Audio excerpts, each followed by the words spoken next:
Assalamualaikum warahmatullahi wabarakatuh. Senang sekali bisa kembali bertemu dengan Anda di channel ini untuk tetap mendiskusikan tentang topik-topik teraktual atau tema-tema yang sedang terjadi di masyarakat. Dan Alhamdulillah sampai hari ini kita masih berada di bulan Ramadan. Tentu saja layak untuk tetap kita kupas karena banyak sekali hal-hal yang cukup menarik untuk kita gali di bulan Ramadan ini tentang Ramadan itu sendiri. Dan hari ini sudah bersama saya kembali ada seorang guru saya yang luar biasa, ada Ustadz Ariandi. Assalamualaikum Ustadz. Waalaikumsalam warahmatullahi wabarakatuh. Lancar Ustadz semuanya hari ini. Alhamdulillah, rabbil alamin. Nah, lancar juga puasanya.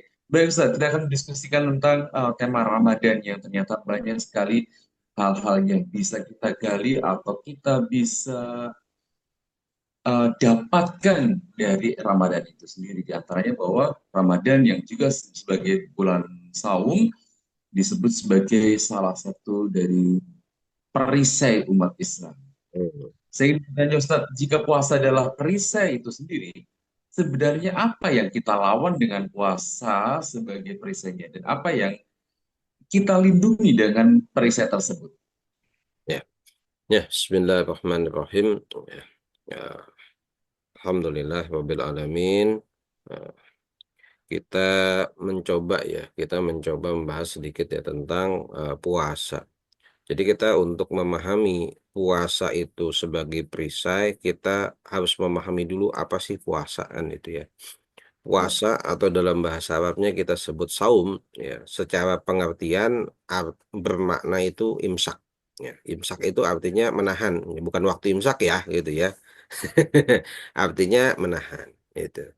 Jadi kalau kita kembalikan ke definisi syaratnya, puasa itu artinya menahan diri dari makan, minum, dan hubungan suami istri dari mulai terbit fajar hingga tenggelam matahari.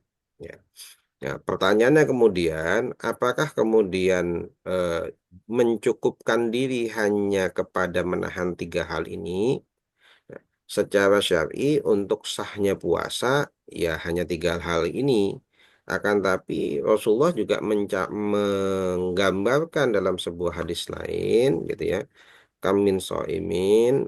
Nah, ya, banyak orang berpuasa, laisalahu siyamihi illa jual atas. Tidak ada yang didapat dari puasanya kecuali hanya lapar dan haus doang, gitu ya. Jadi Rasulullah menggambarkan itu. Apa itu? Ada perbuatan-perbuatan yang memang juga kemudian puasa tetap sah, tapi dia menghilangkan pahala puasa.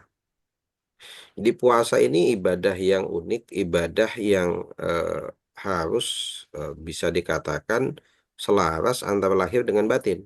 Jadi menahan lahirnya adalah bagian dari sah tidaknya puasa, menahan batinnya, kemudian menjaga pahala puasa itu agar tetap utuh. Dan itu ya. Maka ketika kita lihatnya, yang namanya puasa kemudian dikatakan oleh Rasulullah asyamu junnah gitu ya. Puasa adalah perisai. Bahkan Rasulullah menggambarkan dalam sebuah hadis yang diriwayatkan oleh Imam Nasai, asyamu junnah ka junnati ahadikum minal kitab. Jadi Rasulullah menggambarkan bahwa puasa itu seperti perisai ya. Tameng, tameng sebagaimana kalian melindungi atau menjaga diri dalam peperangan.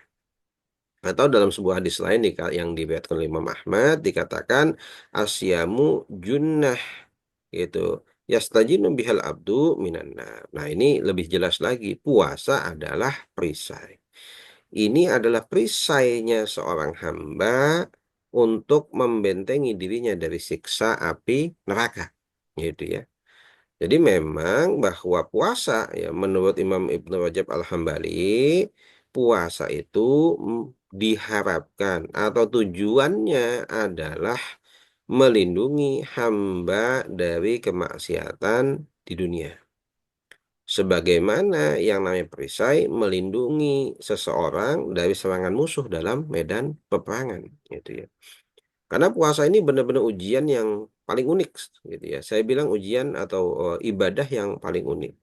Karena puasa bisa kita katakan satu-satunya ibadah yang memang tidak terlihat, tidak bisa dipamerkan, nggak ada tanda-tandanya, yang tahu hanya diri kita dengan Allah.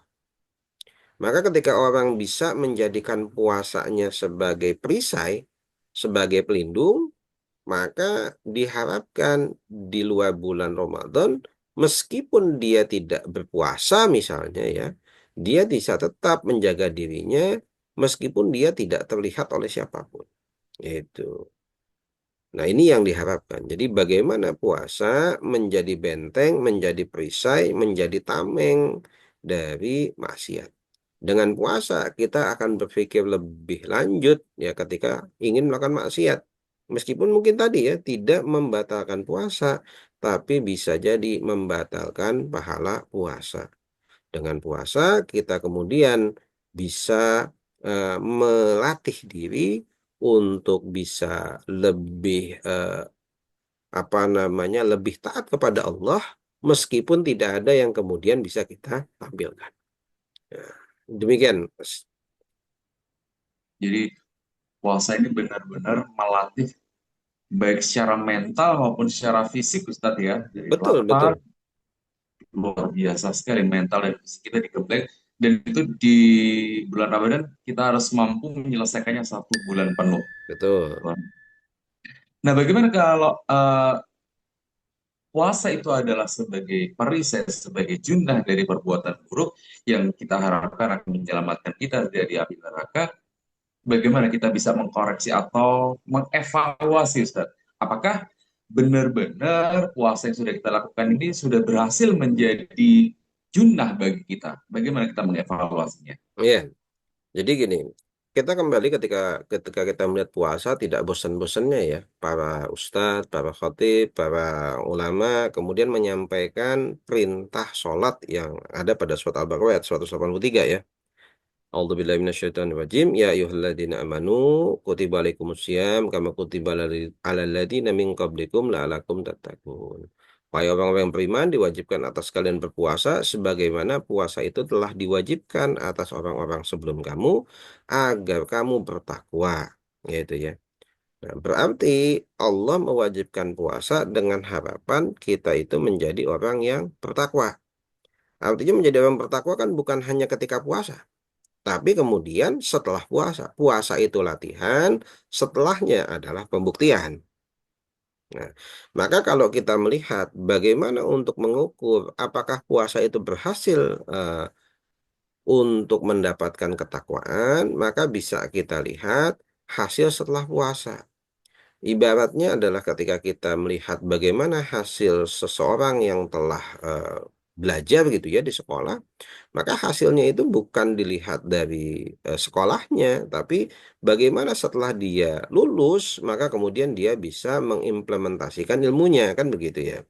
Begitu pula puasa. Puasa kita dilatih, puasa kita diminta untuk menjaga diri, ya, untuk menahan diri, baik secara fisik maupun non fisik gitu ya. Maka penjagaan diri itu, junnah itu, perisai itu harusnya tetap ada. Kenapa? Karena yang namanya godaan, yang namanya maksiat, yang namanya ancaman dari sisi neraka bukan cuma di bulan Ramadan, kan gitu ya. Sehingga kita pakai perisai itu bukan cuma di bulan Ramadan. Akan tapi diharapkan perisai yang sudah kita bentuk, perisai yang sudah kita latih, itu bisa terus digunakan secara konsisten dan terus dikembangkan selepas bulan Ramadan. Ini analoginya gitu ya. Maka bisa kita lihat apa yang terjadi setelah bulan Ramadan harusnya ada peningkatan ketakwaan.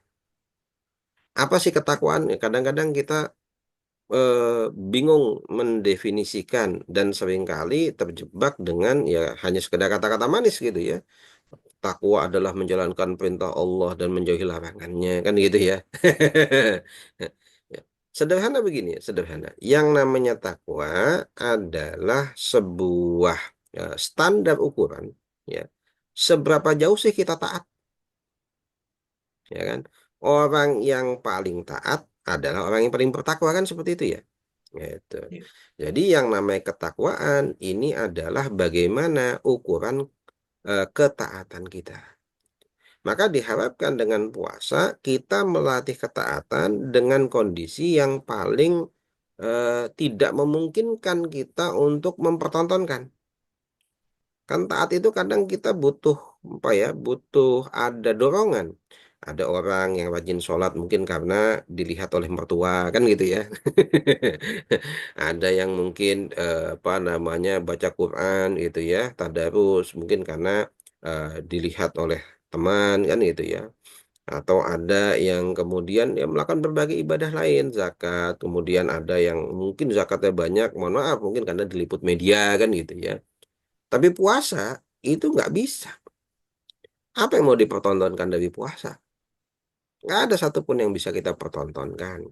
Maka puasa ini melatih kita untuk taat kepada Allah tanpa kita bisa punya niat lain kecuali memang niat lillahi ta'ala karena Allah. Kan gitu ya. Nggak ada niat lain. Mau niat dipertunjukkan, apa yang mau dipertunjukkan? Mau lihat diliput media, apa yang mau diliput media kan nggak ada kan gitu ya. Nah, inilah kita melatih bagaimana sebuah ibadah, sebuah ketaatan kepada perintah Allah dalam kondisi yang dimana tidak ada yang melihat, tidak ada yang tahu, tidak ada yang bisa mengukur kecuali diri kita dengan Allah kan itu. Maka diharapkan selepas bulan Ramadan semua perbuatan kita, semua ketaatan kita itu bisa menggunakan standar yang sama. Bagaimana kita bisa untuk tidak melakukan maksiat bukan karena takut dilihat, tapi memang karena Allah. Bagaimana kita bisa menghindari ghibah karena kita takut sama Allah. Bagaimana kita bisa menghindari riba karena kita takut sama Allah, bukan takut sama ustadz, bukan takut ditegur mertua.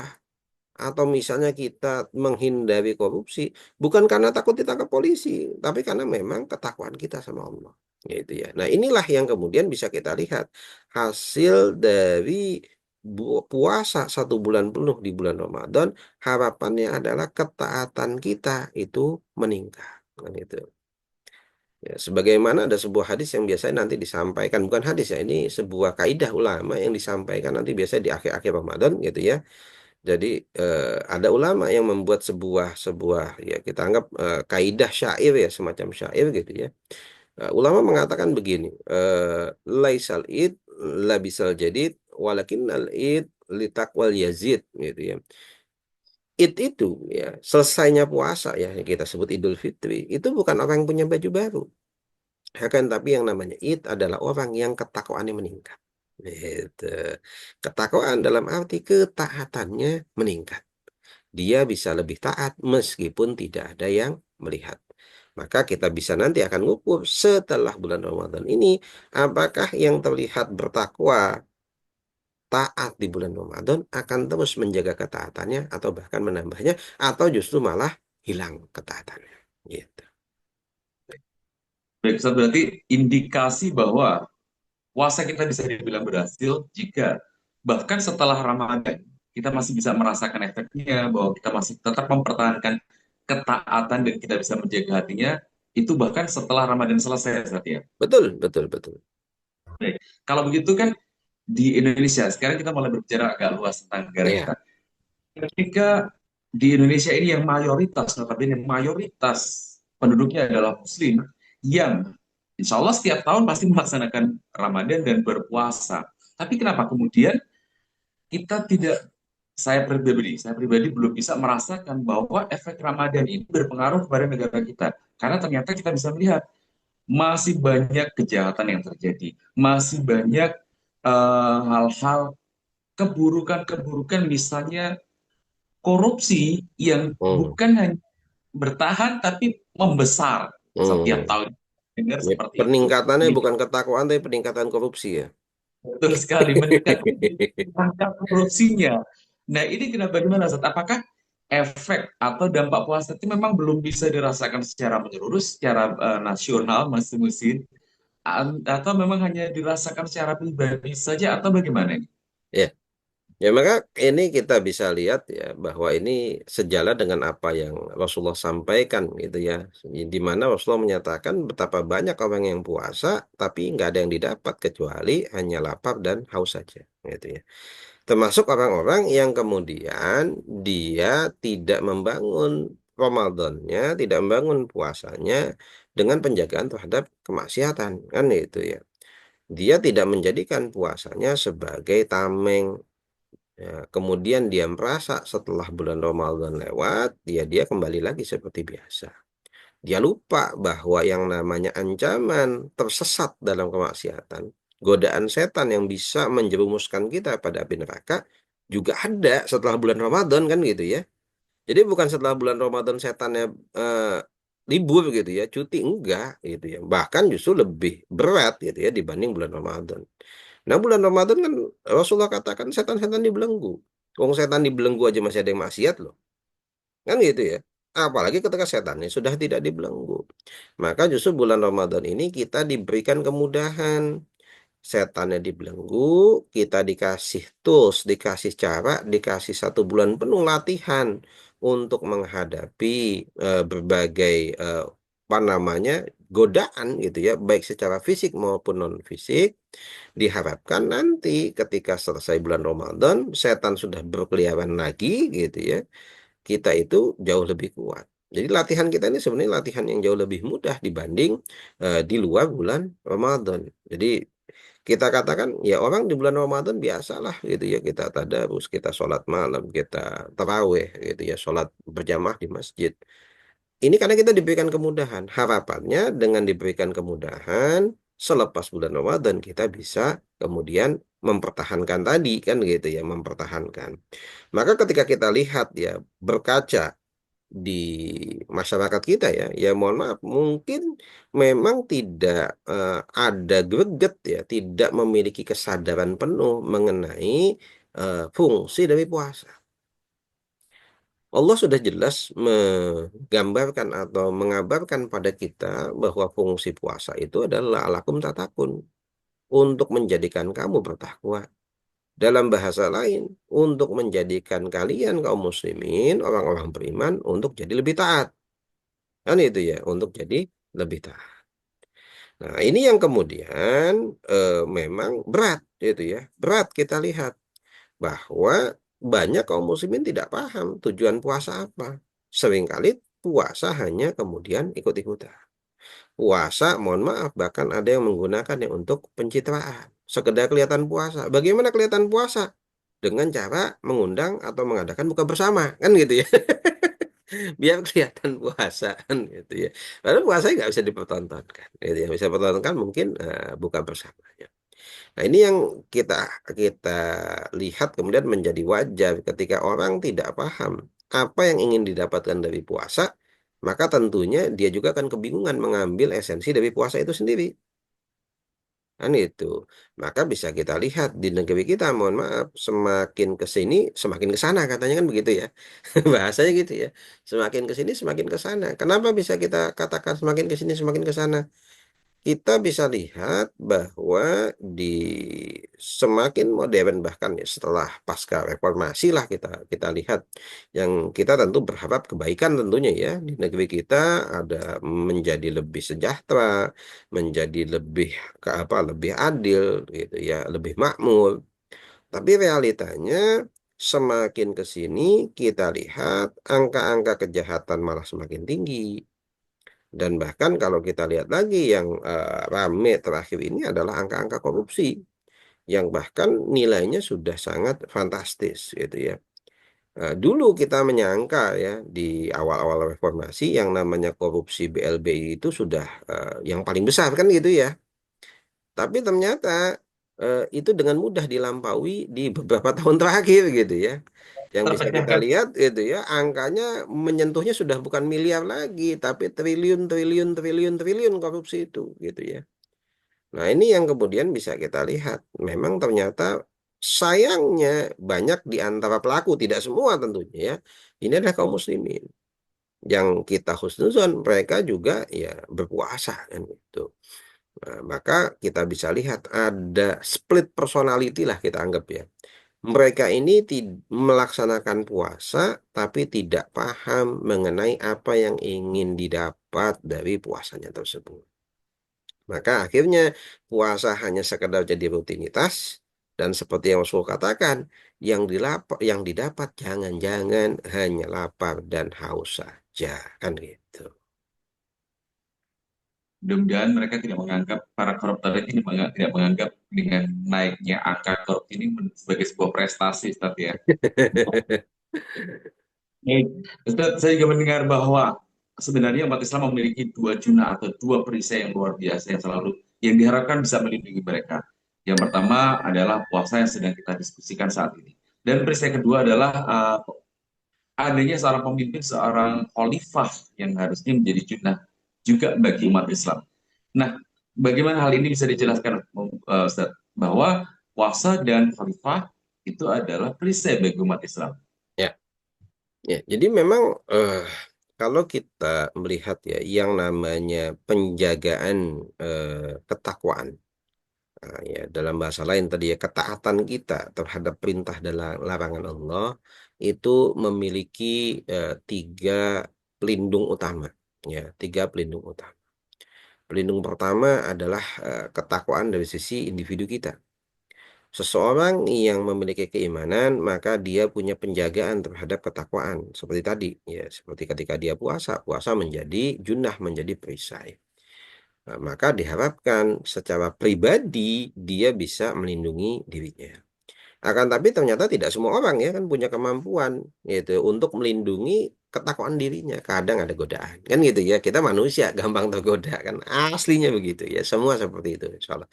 Tapi ada sebagian kita mampu bisa menghilangkan lah gitu ya. Bisa mengeliminir atau meminimalisir godaan kan gitu ya. Maka kemudian ada level berikutnya yang akan menjaga kita. Apa? Yaitu adalah ketakwaan di masyarakat. Ketika kita hidup dalam lingkungan di mana lingkungan tersebut didominasi oleh orang-orang yang bertakwa, diharapkan mereka lah yang kemudian akan melakukan amar ma'ruf nahi mungkar. Kan itu ya. Mereka kemudian akan mengingatkan ketika ada salah satu dari anggota masyarakat melakukan kemaksiatan. Harapannya seperti itu kan gitu ya. Nah, ternyata hal ini juga tidak mudah didapatkan karena nyatanya masyarakat sekarang ini malah terbalik ya. Ini di banyak tempat kita nggak sebut di negeri kita, di banyak negeri juga sama. Jadi kalau kita bisa lihat kebanyakan masyarakat justru amar mungkar nahi ma'ruf. Orang yang menyeru kemungkaran didiamkan gitu ya, bahkan didukung, yang menyeru kebaikan dimusuhi. Ya kan? Itu nyaris di semua tempat ya seperti begitu gitu ya. Maka akhirnya orang yang dalam dirinya memang kemudian lepas atau mungkin dia terjerumus ke dalam kemaksiatan karena ketakwaannya mungkin berkurang, di masyarakat malah mendapat dukungan. Kan repot gitu ya. Maka kita punya satu level lagi yang menjadi penjaga terakhir kita. Ya, jadi kita memiliki tiga level penjagaan terhadap ketakwaan dan penjaga terakhir kita adalah imam atau pemerintah, gitu ya. Harusnya seperti itu. Kenapa? Karena pemerintah memiliki sebuah tools yang kita sebut sebagai peraturan. Dengan peraturan, pemerintah seharusnya bisa memaksa orang-orang yang hendak melakukan maksiat untuk menghentikan, untuk berhenti, atau bahkan tidak melaksanakan kemaksiatan. Baik dengan himbauan maupun dengan ancaman. Kan itu. Nah, maka kemudian Rasulullah memberikan gambaran gitu ya dalam sebuah hadis. Hadis ini diriwayatkan oleh banyak perawi ya. Ini kalau dalam istilah hadis ini mutafak alaih, jadi disepakati oleh para ahli hadis ya. Jadi Rasulullah ini menyatakan innamal imamu junnatun. Jadi bahwa yang namanya imam ya, kalau dalam Islam al imam itu adalah al khalifah gitu ya. Imam Amirul Mukminin gitu ya. Itu adalah perisai gitu ya. Yang ini dikatakan yuqatilu miwaroih wa yutaqabi gitu ya. Yang kaum muslimin akan berperang di belakangnya dan berlindung dari musuh di belakangnya, artinya dengan kekuasaan. Nah, al-imam junnah ya. Di sini imam diartikan sebagai perisai. ini jelas bukan imam dalam perkara ibadah. Kenapa? Karena hadis ini dilanjutkan yuqatalu min waraih, ya, yang dimana imam ini adalah perisai tempat orang berperang, ya, di belakangnya. Dan berperang ini Rasulullah juga menggunakan kata yuqatilu, bukan kata jihad yang mungkin bisa kita definisikan berusaha sungguh-sungguh gitu ya. Tapi ini al-qital gitu ya, perang, benar-benar perang. Jadi imam di sini adalah imam yang memimpin peperangan. Di imam di sini adalah pimpinan negara gitu yang memang mereka lah yang memiliki kewenangan untuk menjadikan dirinya sebagai pelindung dari rakyatnya dalam peperangan gitu. Karena dialah yang memiliki kekuasaan gitu ya. Nah, inilah yang memang kemudian menjadi pilar nomor 3 di mana kaum muslimin berharap pada pilar terakhir ini ketika individu kemudian ketakwaannya eh, melemah, maka diharapkan masyarakat bisa meredam. Ketika masyarakat juga ternyata tidak bisa diharapkan maka pemerintah atau al-imam inilah yang kemudian menghentikan segala kemungkinan tindakan kemaksiatan. Gitu. Maka Rasul katakan imam itu adalah perisai, adalah junnah, gitu ya. Dia adalah harapan terakhir, bagian terakhir dari kaum muslimin untuk bisa berlindung ya, untuk bisa melindungi diri dari lepasnya ketaatan terhadap Allah, kan begitu ya. Diharapkan seperti itu. Repotnya adalah ketika imam ini ternyata, mohon maaf, kemudian lepas dari pelindungannya. Artinya imam ini atau pemimpin ini tidak mampu menghentikan kemaksiatan. Maka bisa kita lihat ketika masyarakat ketakwaannya kurang, ketika individu ketakwaannya kurang, yang kemudian didukung oleh masyarakat yang ketakwaannya kurang, dan oleh penguasa yang juga sama membiarkan ketidaktaatan kemaksiatan ini merajalela, maka bisa kita lihat yang namanya masyarakat akan kemudian berantakan, akan kemudian penuh dengan berbagai kerusakan yang merajalela kan itu ya. Dan lebih parahnya lagi, mohon maaf, dalam dunia modern sekarang ini, seringkali pemerintah bukan hanya tidak mampu menghentikan kemaksiatan, kerusakan, akan tapi pemerintah bahkan menjadi bagian dari penyebab kerusakan itu sendiri. Gitu. Mereka ikut ambil bagian. Maka bisa kita lihat berbagai kejadian-kejadian yang ada, ya termasuk di negeri kita, itu ya pelakunya bagian dari penguasa, bagian dari orang-orang yang memang berwenang, gitu ya. Korupsi kan dilakukan oleh orang yang berwenang, bukan oleh masyarakat gitu ya. Maka masyarakat pun juga kemarin juga protes gitu ya. Seperti pada kasus Pertamina itu. Yang ngoplos Pertamina, yang beli masyarakat. Tapi kok yang rugi Pertamina gitu ya. Kan sebuah keanehan gitu ya. Dia yang ngoplos gitu ya, kita yang beli, dia yang rugi. Nah, ini kan akhirnya bisa kita lihat siapa yang melakukan kemaksiatan. Siapa yang melakukan penipuan? Kan bukan masyarakat. Gitu. Nah, inilah yang bisa kita lihat ketika kaum muslimin penjagaannya kemudian hilang, maka bisa kita rasakan kerusakan kemudian merajalela. Ya. Nah, ini yang kemudian kita bisa apa namanya, mudah-mudahan bisa kita sadari bersama.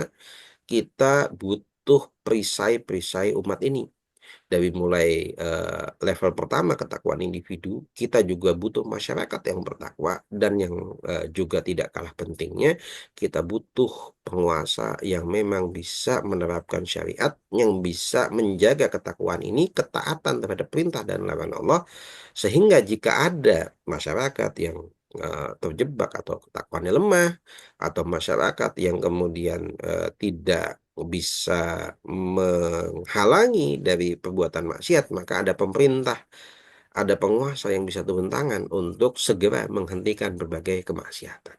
Gitu. Baik. Tadi sempat disampaikan Ustadz bahwa justru pemerintah yang hari ini banyak terlibat dalam kejahatan itu sendiri. Ya Kalau saya betul. sebagai masyarakat kecil, Ustadz, saya justru malah ingin mengatakan bahwa kejahatan terbesar di negeri ini justru lebih banyak dilakukan oleh oknum-oknum yang hari ini atau yang kemarin justru berada di dalam struktur negara itu sendiri, Ustaz. Mulai dari sumber daya alam, kita nggak bisa, kita nebang pohon kecil aja dihukum. Ya, ya, ya. Mereka nebangnya kayu gelondongan, nggak ada masalah, gitu kan. Ya, ya, ya, ya. Nah, hari ini kita punya dua junah sebenarnya umat Islam disediakan oleh Allah, yaitu puasa dan seorang khalifah. Khalifah jelas jelas kita belum memilikinya hari ini, kita sendirian, jadi kasihan banget nih nasib kita hari ini. Bahkan puasa pun yang menjadi junah kita, the second opinionnya, masih terlalu banyak umat Islam yang belum bisa mengambil esensi dari puasa itu sendiri. So, apa yang harus dilakukan kalau sudah dalam keadaan seperti ini? Menyedihkan sekali, Ustaz. Apa yang harus seharusnya dilakukan oleh umat Islam supaya nggak begini-begini terus gitu, Ustaz? Ya, jadi memang satu janji Allah yang harus kita pahami, kita ingat gitu ya, dan terus ini kita menjadi bagian dari yang janji ini bukan janji yang otomatis Allah berikan, tapi harus ada usaha dari kita gitu ya. Apa ya dalam apa namanya, Allah mengatakan wama arsalnaka ila rahmatan lil alamin, dan kami tidak mengutus engkau wahai Muhammad kecuali untuk menjadikan engkau sebagai rahmat bagi seluruh alam. Maka kita punya sebuah slogan ya, bisa kita katakan bahwa Islam adalah rahmatan lil alamin, kan begitu ya. Islam Harusnya dong. sebagai rahmatan lil alamin adalah janji Allah. Ya, kenapa? Karena Islam adalah sebuah aturan peraturan hidup gitu ya, yang memang ketika dia dilaksanakan secara ideal ya, maka dia akan mengatur dan menjadikan dunia ini penuh dengan rahmat, bukan penuh dengan kerusakan. Nah, maka untuk menjalankan, untuk membuktikan, ya, untuk mewujudkan gitu ya, Islam sebagai rahmatan lil alamin, memang di sini perlu ada upaya, upaya manusia. Kenapa? Aturan Islam akan terus ada, tapi yang menerapkan belum tentu selalu hadir. Kan gitu ya. Aturan Islam akan terus ada, nggak akan hilang. Allah akan menjaga Islam sampai hari kiamat. Tapi yang melaksanakan adalah manusia.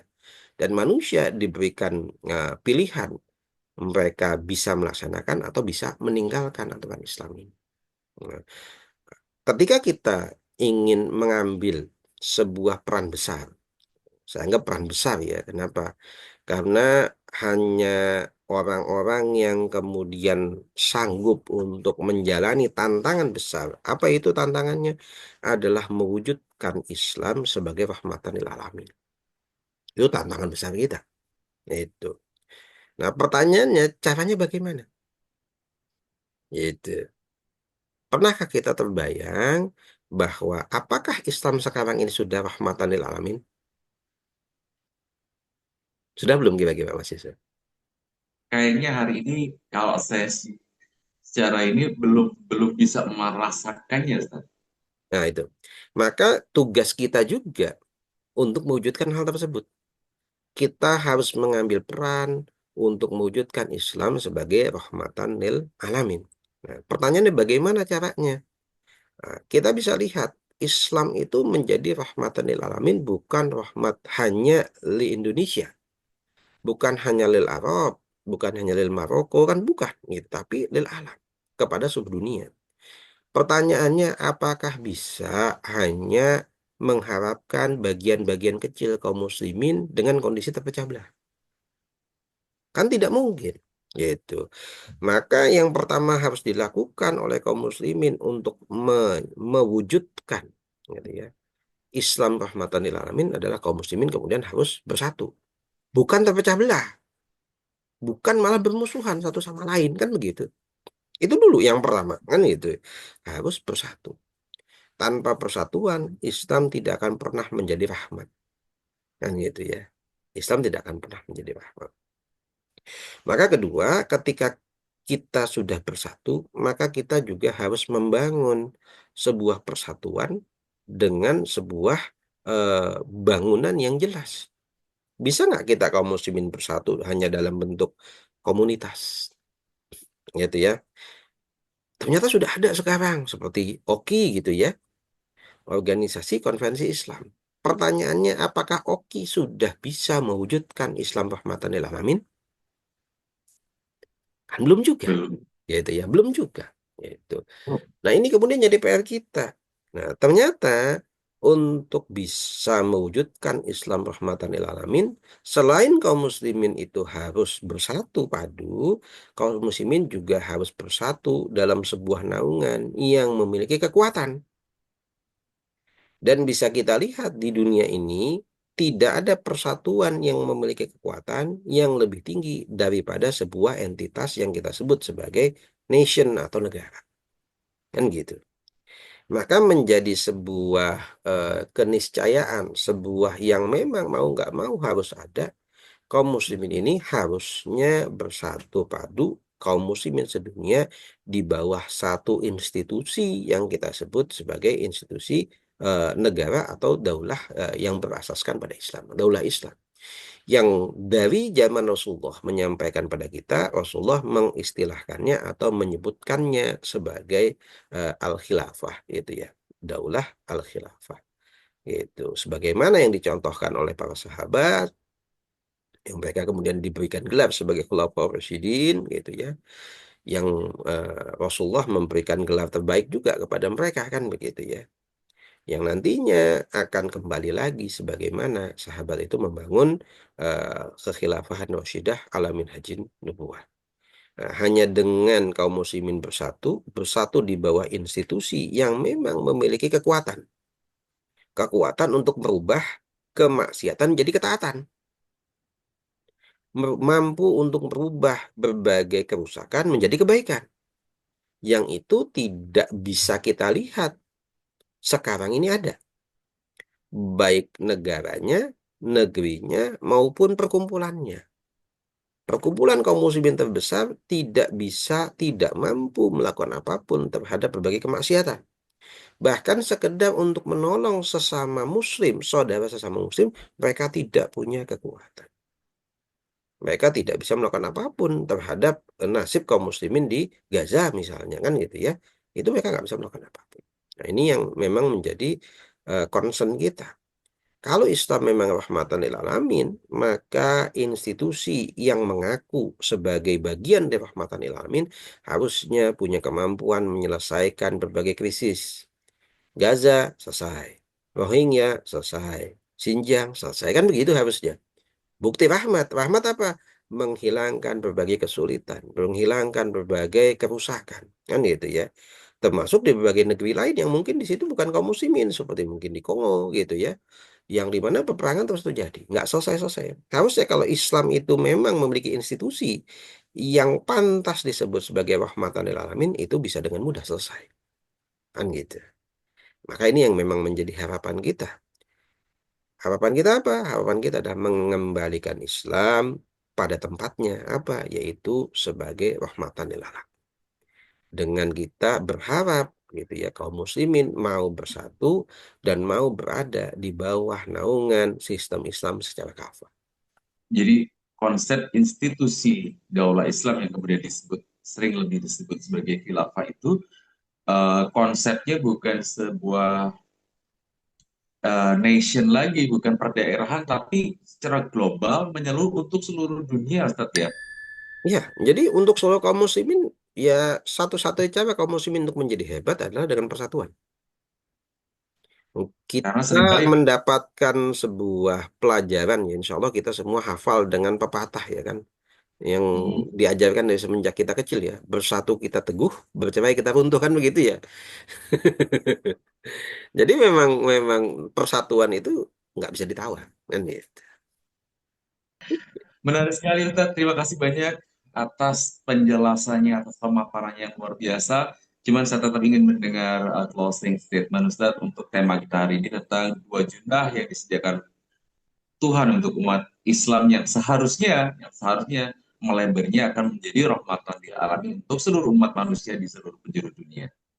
Ya, ya jadi eh, saya pribadi ya berharap ya tentunya kita bisa setidaknya memiliki keinginan untuk mewujudkan ya dua junah tadi, gitu ya. Bagaimana menjadikan puasa sebagai junah dan menjadikan imam sebagai junah, kan gitu. Sehingga kalau kita berkeinginan untuk mengadakan keduanya, maka kita harus melakukan aktivitas-aktivitas yang memang mengarah ke sana. Bagaimana melatih puasa kita, melatih ketaatan kita, gitu ya. Termasuk juga mengembalikan bagaimana seorang imam atau penguasa yang memang bisa menjadi junah, gitu ya. Ya mudah-mudahan ini bisa menjadi bagian dari kesadaran kaum muslimin, ya karena kaum muslimin harusnya sudah merasa hingga hari ini kita nggak punya junah. Jangankan junah dalam bentuk penguasa, dalam bentuk imam, junah dalam bentuk puasa aja nggak ada gitu ya. Ya Terus berasa kita juga. kita nggak punya junah sama sekali, maka kita bisa dikatakan karena kita nggak punya junah dalam bentuk apapun, hasilnya kita babak belur di percaturan politik dunia kan begitu ya. Islam bukan menjadi rahmatan lil alamin, Islam menjadi pesakitan, menjadi korban di seluruh penjuru alam. Yaitu. Maka kaum muslimin mohon segera kita sadar kembalikan Islam kepada tempatnya, yaitu Islam yang rahmatan lil alamin dengan mewujudkan dua junah yang Rasulullah telah kabarkan kepada kita. Baik Ustaz, terima kasih banyak waktunya, sharingnya, pemaparannya yang luar biasa. Insya Allah ini akan sangat bermanfaat untuk saya Amin. pribadi. Mudah-mudahan lebih banyak lagi umat yang tercerahkan dengan informasi atau pemaparan yang saya sampaikan tadi. Amin, amin, Siap, amin. kami tunggu waktunya di lain waktu. Terima kasih Insya Allah, banyak. insya Allah, insya Allah, insya Allah. Baik pemirsa, demikian tadi obrolan kita dengan Ustadz Ariandi, sosok yang luar biasa yang selalu saya kagumi dengan pemaparannya yang cukup tajam, yang tetap mengupas tentang tema-tema teraktual atau hal-hal yang terpanas yang sedang terjadi di masyarakat. Jangan lupa untuk like, komen, dan share supaya lebih banyak lagi umat yang tercerahkan dengan obrolan-obrolan yang kita lakukan. Terima kasih, selamat berpuasa. Assalamualaikum warahmatullahi wabarakatuh.